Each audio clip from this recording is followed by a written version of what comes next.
We saw it all in the last series against the Tampa Bay Rays on the road, but the Baltimore Orioles end on a good note.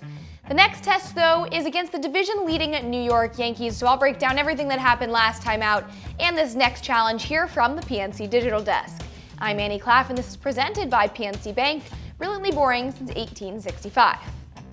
Just want to start off by saying that we are thinking of Rays reliever Hunter Biggie, who was struck by a 105-mile-per-hour line drive from Adley Rutschman in the 7th inning last night. It was reported after the game that Biggie never lost consciousness and was taken to the hospital for further testing. So again, thinking of him, the Rays, and his family right now during this scary time. The Orioles did end up splitting the series and winning Game 4 4-1. This was a much-needed bounce back after Game 3's 8-0 lead that resulted in a 12-8 loss. Charlie Morton recorded his third quality start out of 4 outings in June, averaging just over 13 strikeouts per 9 innings in that same span. Colton Cowser was the game changer after a 3-run homer in the top of the 6th inning, bringing in Gunnar Henderson and Ramon Laureano.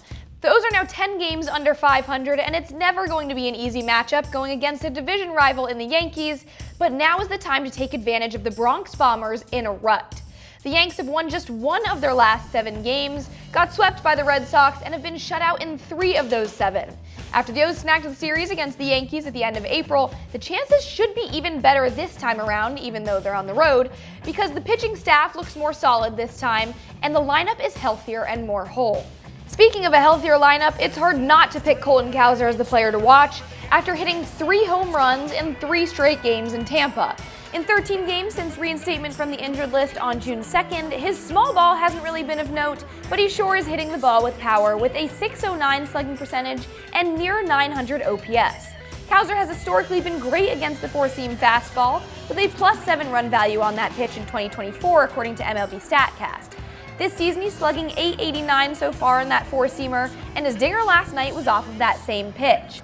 But this next pitching challenge will arguably be his hardest in 2025. Max Fried takes the mound for the Yankees tonight. Not only is it a left-on-left matchup for Cowser, but Fried is in the 100th percentile for fastball run value. Those bats will need all the improvements against lefties that we saw in the most recent homestand to show through here in the Bronx. Fried has had 7 different starts this year where he's posted 7 innings pitched or more. And for the Orioles, Tomoyuki Sugano will take the hill his 2nd time facing this Yankees lineup. That last time back in April, the righty put up 5 innings of no-run ball and 8 Ks, which is his season-high strikeout number. Sugano's 2 most recent outings, however, haven't been as locked down compared to the rest of his season, but he's still keeping the Orioles in the game, having not allowed more than 3 earned runs in each of those last 2 starts, so he's still being effective with his starts. He'll look to go deeper into the game, though, against the division-leading Yankees tonight.